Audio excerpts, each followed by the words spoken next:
Hello students, आज हम हिंदी द्वितीय भाषा के अंतर्गत ग्रामर भाग यानी व्याकरण भाग वर्ण विच्छेद देखेंगे, पार्ट दूसरा, और ये 8वीं कक्षा के लिए है। पिछली क्लास में हमने देखा वर्ण विच्छेद हमें सीखना है, लेकिन उसकी पृष्ठभूमि यानी वर्णों के उनकी बैकग्राउंड यानी उसको कहा वर्णों के संरचना के बारे में देखा। उसके अंतर्गत हमने देखा वर्ण क्या है, वर्ण किसे कहते हैं, और वर्णों के वेद यानी स्वर और व्यंजन उसके अंतर्गत आने वाले। और उसके बाद हमने देखा वर्णमाला कितने वर्णों से बनती है, वर्णमाला के अंतर्गत स्वर कितने हैं, व्यंजन कितने हैं, ऊष्म स्वर कितने हैं, अंतस्थ कितने हैं, स्पर्श व्यंजन और संयुक्त अक्षर, ये सब हमने यहाँ पे देखा। तो कुल मिलाकर वर्णमाला 52 वर्णों के समूह से बनती है। अगर वर्णमाला में एक भी वर्ण छूट जाए तो वर्णमाला नहीं कहलाएगी। तो वर्णमाला की डेफिनेशन क्या होगी, वर्णों के सार्थक और सुव्यवस्थित समूह का हम क्या कहते हैं, वर्णमाला। उसके उपरांत हमने देखा मात्राएं, किस प्रकार मात्राएं होती, अ से लेकर अ तक, यानी अ की मात्रा नहीं होती। इसी प्रकार हमने पूरे मात्राओं का पिछले क्लास में हमने ज्ञान पा लिया। उसके उपरांत संयुक्त अक्षर कितने हैं, 4, क्ष, त्र, ज्ञ, श्र। और किस प्रकार, और उनके अंदर संयुक्त अक्षर क्यों कहते हैं, 2 भिन्न स्वर मिलने के बाद प्रयुक्त होने वाले संयुक्त अक्षर क जमा श, त जमा र, ज जमा ञ, श जमा र, यानी संयुक्त अक्षर। क्ष, त्र, ज्ञ, श्र का ज्ञान हमने पिछली क्लास में देखा। और र के विभिन्न रूप को हमें टाइम सफिशिएंट नहीं हुआ, यानी कि हमें टाइम की आपूर्ति की वजह से हमें र के विभिन्न रूप नहीं देखे। तो आज हम देखेंगे र के विभिन्न रूप, वर्ण विच्छेद, अनुस्वार और अनुनासिक में क्या डिफरेंस है, यानी अंतर क्या है, और हलन ये हमने देखा है ऑलरेडी, लेकिन फिर भी। और उसके साथ साथ ही हमने देखा पंचम यानी अनुस्वार अनुनासिक, किस अनुस्वार किस प्रकार प्रयोग हो जाता, आयोपाह अनुस्वार और अनुनासिक में कहते हैं, उसके अंतर आज हम देखेंगे, वर्ण विच्छेद देखेंगे और र के विभिन्न रूप। तो आइए हम देखते हैं आज की क्लास में र के विभिन्न रूप। सबसे पहले हम देखेंगे र के विभिन्न रूप। र देखिए, इसको कहा जाता है र इसको कहा जाता है असहित र, यानी जिसमें अ रहता है, यानी र जमा अ, बराबर। इसके अंतर्गत उदाहरण होंगे रोना, रबड़ आदि इसके उदाहरण होंगे। उसी प्रकार अगला देखेंगे र, इसमें भी र है लेकिन हलन जमा है, अ रहित र, इसकी मात्रा रहेगी इस प्रकार, ठीक है, इस प्रकार। इसको हम अरहित र कहते हैं और इसकी मात्रा इस प्रकार रहेगी। साथ ही साथ इसको हम क्या कहते हैं, व्याकरणिक भाषा में रेफ कहा जाता है, रेफ। इसके अंतर्गत हम देखेंगे धर्म, ये एक उदाहरण है, धर्म। तो ये धर्म इस शब्द में कितने वर्ण समाहित है अथवा ध्वनियां कितनी है, इसकी आकृति क्या है, यानी इसके अंदर 3 ध्वनियां है, ध जमा रेफ जमा म जमा हलन जमा अ, ठीक है। तो देखिए फिर से एक बार बोलिए, ध हलन जमा अ, हलन जमा रेफ की मात्रा म हलन जमा अ, यानी धर्म। इसकी आकृति और ध्वनियां 3 है, ठीक है। तो इसको हम वर्ण विच्छेद किस प्रकार कर सकते हैं, ध हलन जमा अ हलन जमा जमा रेफ की मात्रा जमा म हलन जमा अ, ये हो गई इसका वर्ण विच्छेद, यानी इस प्रकार। इसमें 3 ध्वनियां हैं और इसकी आकृतियां भी 3 है। इस प्रकार एक असहित र यानी रेफ, इसको हम क्या कहते हैं, इसके अंतर्गत आने वाला इसका चिन्ह रेफ इस प्रकार आ सकता है। तो इसको कहा जाता है अरहित र, यानी इसकी मात्रा इस प्रकार रहेगी। वर्ण विच्छेद में आपको इसकी बहुत सहायता होगी। उसके उपरांत हम देखेंगे र, इसका भी असहित र है, यहाँ भी सहित र है और यहाँ भी सहित र है, लेकिन इसकी मात्रा क्या है, अलग है। इसकी मात्रा किस प्रकार है, देखिए यहाँ पे दर्शाया गया है र। तो इसके एग्जाम्पल बनेंगे, ये क्या है, असहित र, क्रम। एक उदाहरण के तौर पर हम देख सकते हैं क्रम, ठीक है। इसका वर्ण विच्छेद किस प्रकार रहेगा, आप देख सकते हैं यहाँ पे क्रम। अगर क्रम आया तो क हलन जमा क हलन जमा अ हलन जमा र, क हलन जमा र हलन जमा म हलन जमा अ, यानी क्रम। इस प्रकार इसका उदाहरण हो सकता है, क हलन जमा र, यानी ये जो है इसकी मात्रा इस प्रकार, ये इसकी मात्रा है, आप देख सकते हैं यहाँ पे ये क्या है, इसकी मात्रा है, यानी कि व्यंजनों से पूर्वज का ही है, इसलिए इसकी ध्वनियां भी इस प्रकार क हलन जमा र हलन जमा म हलन जमा क, ये कर्म। उसी प्रकार धर्म हम पहले एक उदाहरण में दे सकते हैं रेफ के, लेकिन यहाँ पे इसको हम क्या कहते हैं, व्याकरणिक भाषा में इसको तिर्यक कहा जाता है, तिर्यक।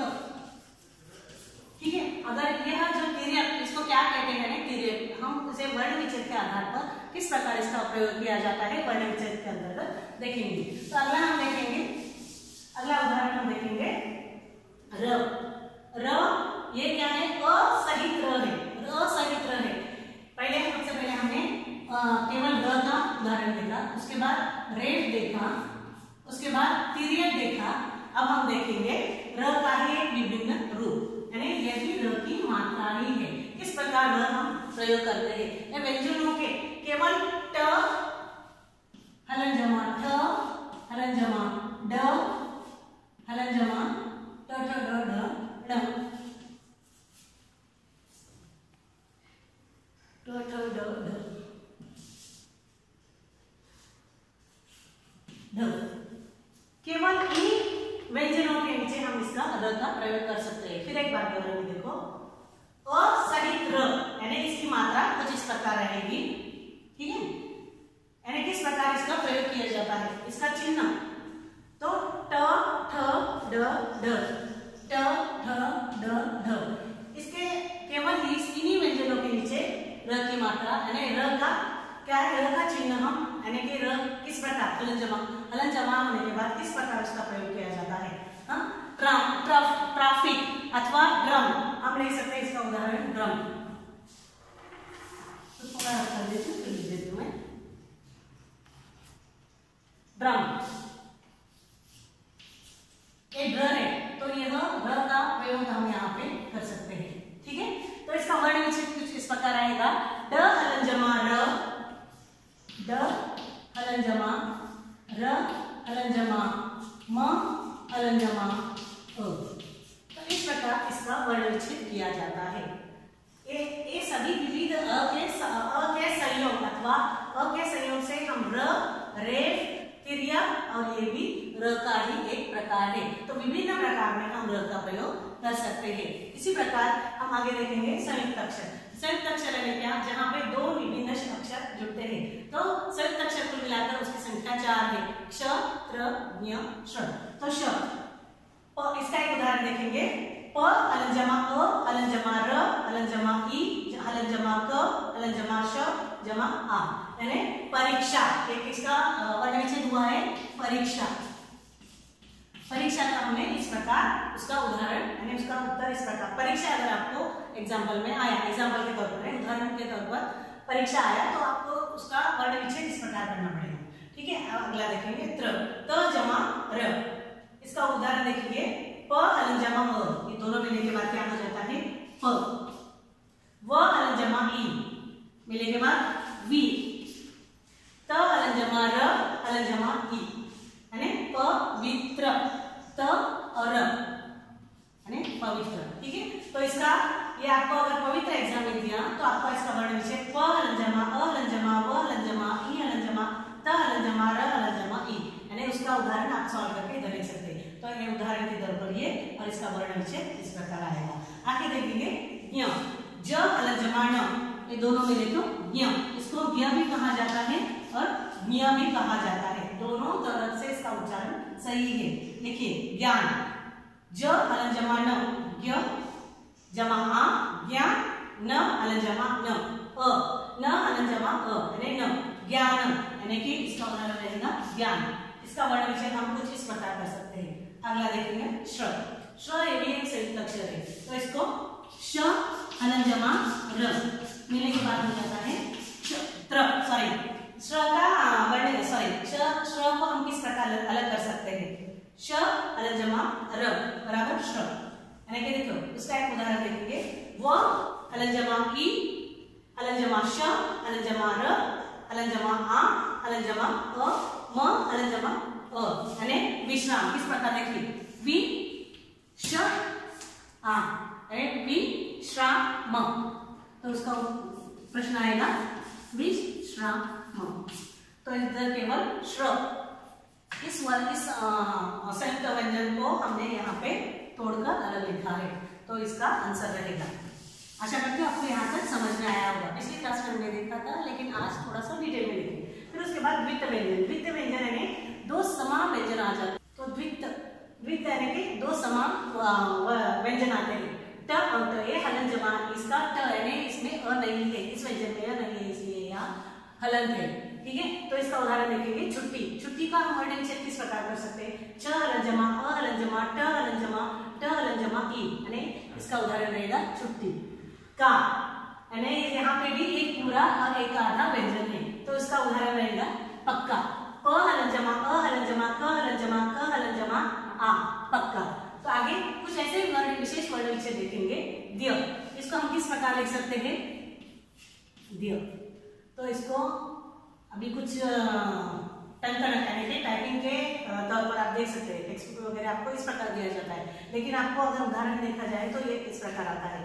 तो ये विद्या एक एग्जाम्पल है, इसको हम विच्छेद करके ऐसा लिख सकते हैं। व हलन जमा, ई हलन जमा, द हलन जमा, य हलन जमा आ, यानी कि ये उदाहरण रहेगा विद्या। ये विद्या का वर्ण विच्छेद रहेगा। ये द्व, द्व को हम किस प्रकार लिख सकते हैं? द्व हलन जमा, द हलन जमा व, यानी कि जमा नहीं है लेकिन हलन का चिन्ह है। हलन क्यों लिखा जाता है? क्योंकि इस व्यंजन में अ नहीं है, बिना अ इसकी टांग टूट जाती है, यानी ये हलन हो जाता है।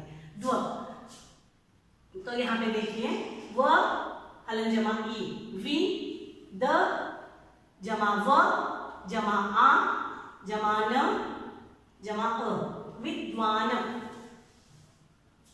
ठीक है, तो ये उदाहरण रहेगा विद्वान का। उसी प्रकार र के विभिन्न रूप, यहाँ पे हमने असहित, अरहित, असहित और अरहित देखा, यानी कि हमने र देखा, रे देखा, तिर्यक देखा और र के दूसरा और एक चिन्ह है अंत में, यह एक चिन्ह यानी इसका प्रयोग हमने देखा। तो नॉर्मल है किस प्रकार र का? राकेश एग्जाम्पल के तौर पर हम देखेंगे उदाहरण।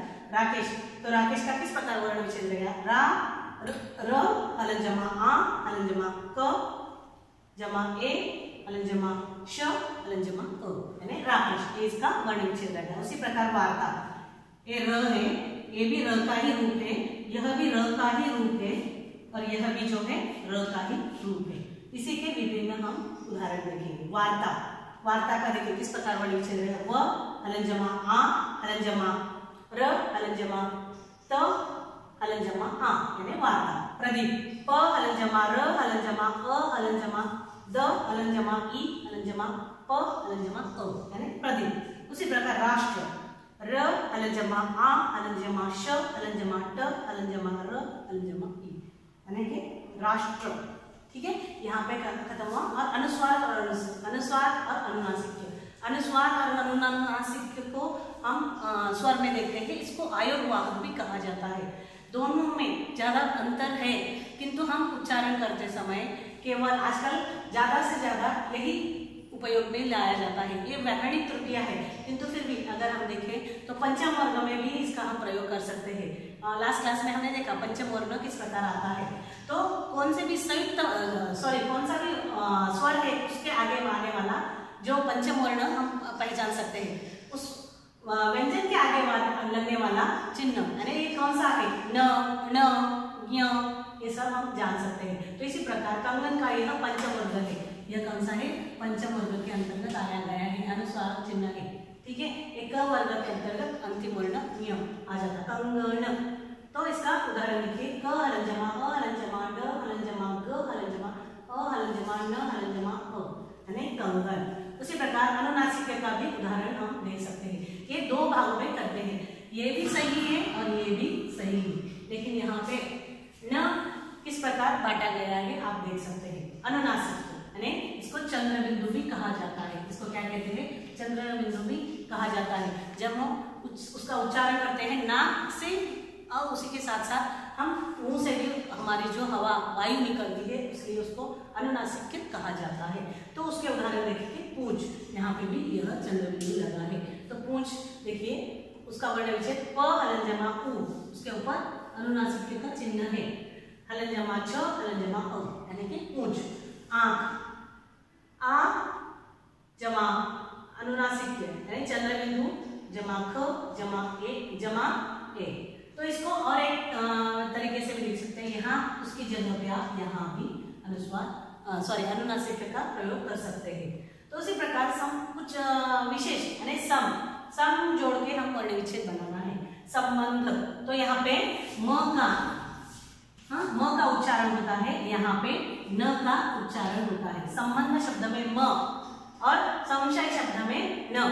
जिस प्रकार हिंदी आप लिखते हैं, हिंदी को भी हम दो भागों में लिख सकते हैं, हिंदी, ठीक है, और उसी प्रकार हिंदी।